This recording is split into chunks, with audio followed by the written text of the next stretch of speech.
Assalamualaikum warahmatullahi wabarakatuh. Nama saya Adeliana, NIM 4520005, mahasiswi Akidah dan Filsafat Islam semester 4, mata kuliah Filsafat Agama. Jadi pada kesempatan kali ini, saya akan menjelaskan tentang problematika epistemologi dan juga Tuhan, manusia, dan eskatologi. Langsung aja ke materi yang pertama, yaitu problematika epistemologi. Jadi, epistemologi ini sebagai cabang dari ilmu filsafat yang mempelajari batas-batas pengetahuan dan asal-usul pengetahuan. Jadi, epistemologi ini kan berasal dari bahasa Yunani, yaitu kata epistem atau pengetahuan dan juga logos atau ilmu, pemikiran, dan percakapan. Jadi, epistemologi ini berarti ilmu percakapan tentang pengetahuan atau ilmu pengetahuan.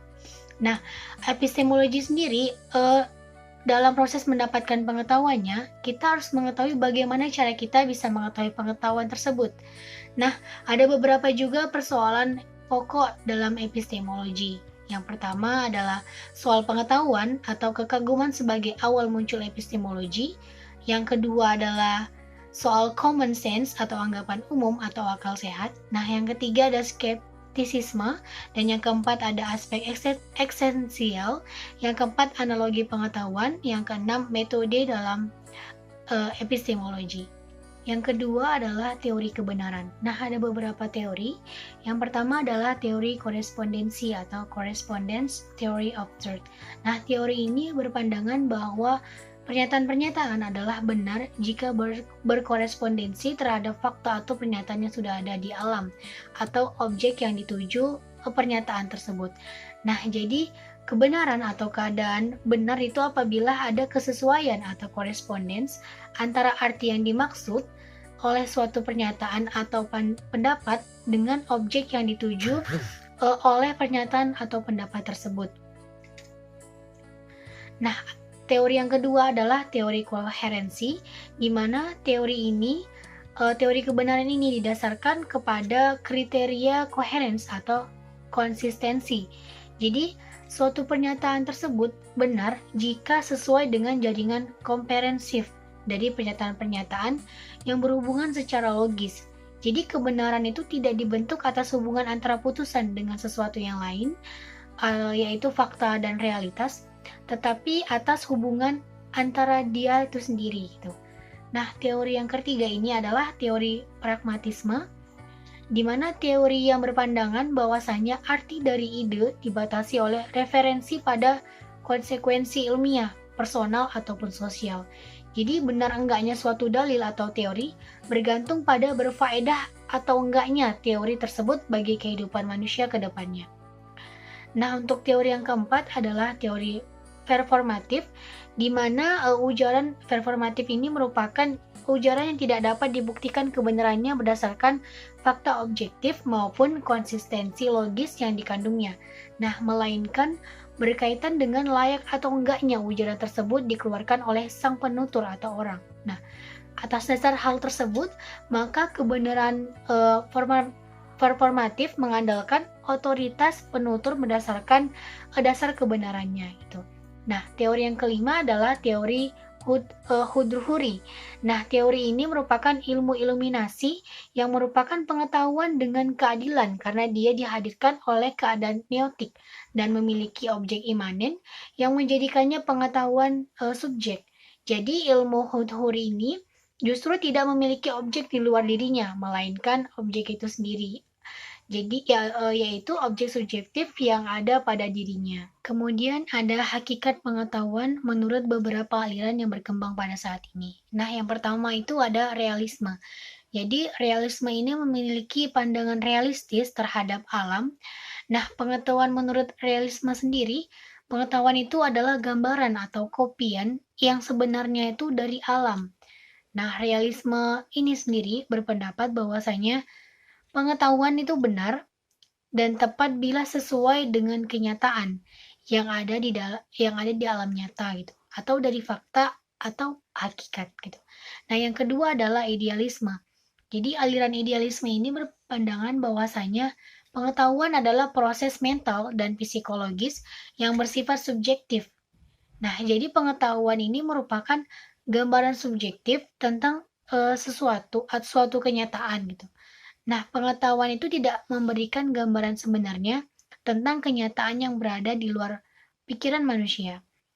Jadi, ajaran idealisme sendiri berlandaskan bahwasanya untuk mendapatkan pengetahuan yang benar-benar sesuai kenyataan adalah mustahil gitu. Nah, yang ketiga adalah aliran empirisme, di mana aliran ini menyatakan bahwasanya pengetahuan itu berasal dari pengalaman indera.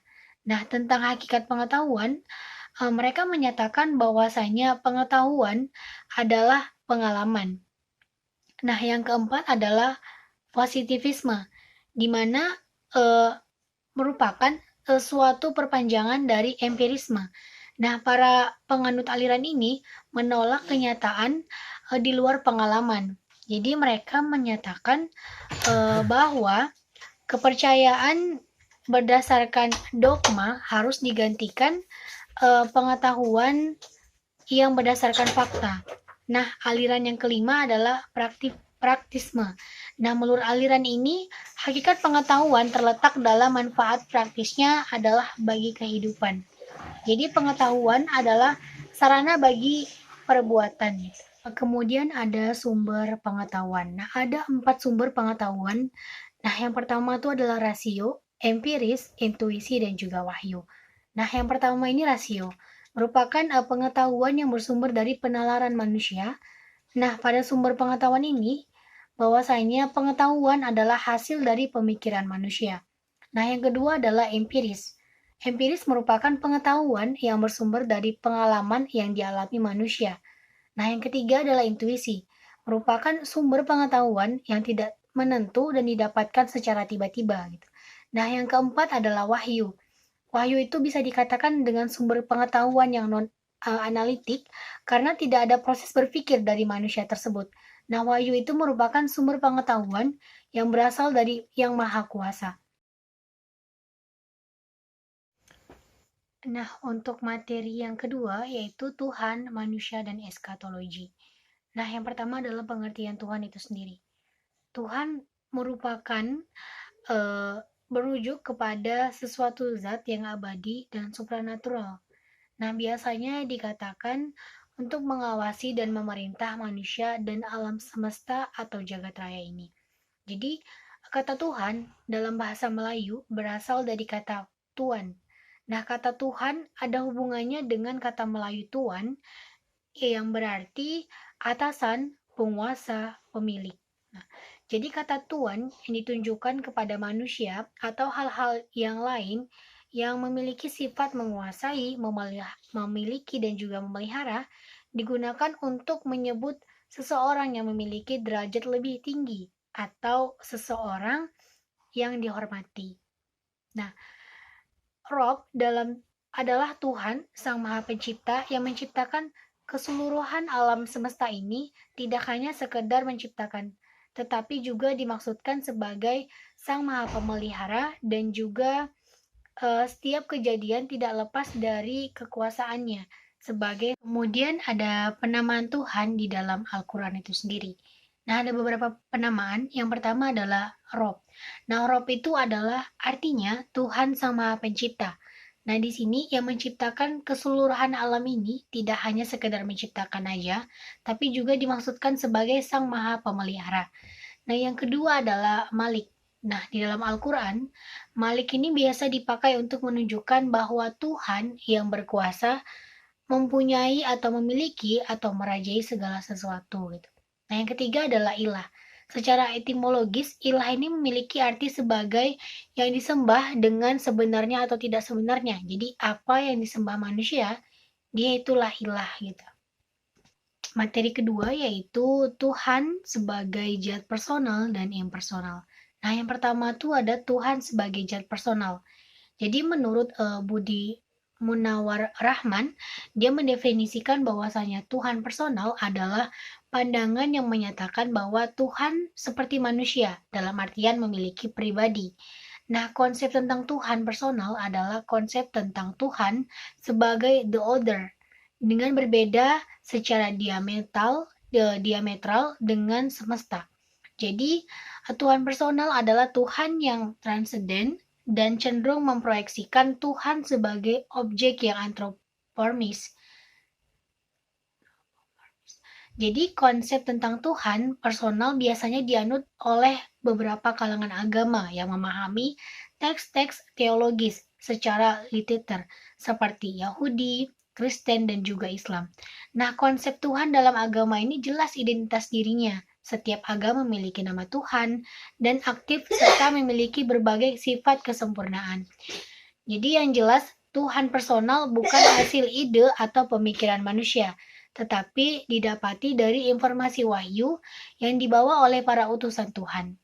Jadi personifikasi Tuhan tercantum dalam kitab suci, yaitu Tuhan adalah pencipta alam semesta dan sekaligus memeliharanya. Nah, selain itu Tuhan menurut kitab suci maha tahu dan maha berkuasa. Yang kedua adalah Tuhan sebagai zat yang impersonal. Jadi Tuhan yang impersonal adalah konsepsi tentang Tuhan yang berkebalikan dari konsep Tuhan yang personal.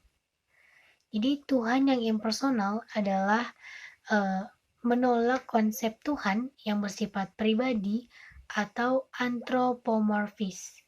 Jadi Tuhan yang impersonal banyak dipahami oleh kaum gnostik atau teosofi. Jadi ada beberapa perbedaan Tuhan personal dan impersonal secara prinsip. Yang pertama adalah Tuhan personal lebih menekankan pada identitas Tuhan sebagai zat yang sempurna dan perlu disembah sebagai wujud pengabdian makhluk kepada penciptanya. Nah, sedangkan Tuhan impersonal itu tidak mempersoalkan identitas Tuhan, tetapi yang terpenting adalah ide tentang Tuhan yang merupakan konsekuensi logis dari keberadaan wujud. Nah, karena itu Tuhan impersonal itu tidak disembah dan tidak dipuja. Nah, untuk perbedaan yang kedua adalah Tuhan personal berasal dari petunjuk wahyu. Nah, sedangkan Tuhan impersonal berdasarkan dari kesimpulan pemikiran manusia. Nah, karena itu Tuhan dalam agama adalah zat pencipta dan sekaligus pemelihara alam. Nah, sedangkan dalam filsafat, Tuhan hanya sebagai sebab awal dan tujuan segala wujud. Nah, perbedaan selanjutnya yaitu Tuhan personal mengakui bahwa Tuhan adalah zat yang sama sekali berbeda dengan makhluk. Nah, perbedaan itu terletak pada Tuhan yang maha kuasa, maha mengetahui, dan maha adil. Nah, Tuhan yang personal tidak mempersoalkan hubungan baik dengan Tuhan, itu sebab Tuhan adalah hasil ide dari manusia itu sendiri. Nah, selanjutnya yaitu Tuhan personal lebih menonjolkan perbedaan antara makhluk dengan Tuhan sebagai pencipta. Nah, sedangkan dalam Tuhan impersonal, terutama dalam panteisme, tidak mementingkan perbedaan. Bahkan perbedaan antara Tuhan dan makhluk itu nggak ada sama sekali ataupun hilang. Selanjutnya manusia. Pengertian manusia itu sendiri. Jadi manusia adalah makhluk Tuhan yang diberi potensi, akal budi, nalar, dan juga moral untuk dapat menguasai makhluk lainnya demi kemakmuran dan kemaslahatannya. Jadi manusia adalah suatu makhluk pilihan Tuhan sebagai khalifahnya di muka bumi. Nah, dalam filsafat, manusia merupakan hewan yang berpikir karena mereka memiliki nalar intelektual. Nah, dengan nalar itu manusia dapat berpikir, menganalisis, menyimpulkan, dan membandingkan, dan lain-lainnya. Dan yang dapat membedakan antara baik dan buruk, mana yang benar dan juga mana yang salah. Kemudian ada penyebutan manusia di dalam Al-Quran tuh. Yang pertama Al-Bashar, artinya baik dan indah. An-Nas, Al-Insan, Al-Bani Adam, Zuriyat Adam. Kemudian pembahasan yang terakhir adalah eskatologi. Nah, eskatologi berasal dari kata eskaton yang artinya adalah doktrin tentang hari akhir. Nah, itu merupakan sebuah doktrin yang membahas tentang atau kaitannya tentang kejadian akhir hidup. umat manusia, seperti kematian, hari kiamat, kebangkitan kembali, keabadian, hisab, dan keadaan yang masa mendatang. Nah, menurut Fazlur Rahman, eskatologi adalah saat manusia dihadapkan kepada keadaan atau being yang telah dilakukannya dan kemudian ia mendapatkan balasan atas semua yang telah dia lakukan. Nah, lebih luasnya itu, eskatologi merupakan sebuah ilmu yang mengkaji tentang kebangkitan atau ma'ad dalam Islam. Kemudian ada hidup sesudah mati.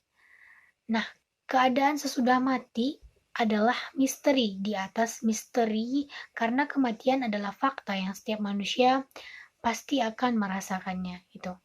Nah, agama tanpa doktrin hidup sesudah mati bagaikan bergantung tali gitu. Karena kepercayaan kepada hari akhir itu atau kepercayaan kepada akhirat itu merupakan pegangan dan sekaligus faktor yang mendorong pemeluk agama taat beribadah, berakhlak mulia maksudnya, dan menjalankan semua perintah Tuhan. Nah, banyak sekali perdebatan tentang pembahasan eskatologi ini, baik dalam memikir Islam itu sendiri. Nah, contohnya saja dengan Ibnu Sina, Ibnu Al-Farabi, dan juga Ibnu Al-Ghazali yang membahas tentang keabadian jiwa dan juga kebangkitan jiwa dengan jasad gitu. Sekian, terima kasih. Demikianlah yang dapat saya sampaikan. Salah dan jagalnya saya mohon maaf. Kepada Allah saya mohon ampun. Wabillahi taufiq walhidayah. Assalamualaikum warahmatullahi wabarakatuh.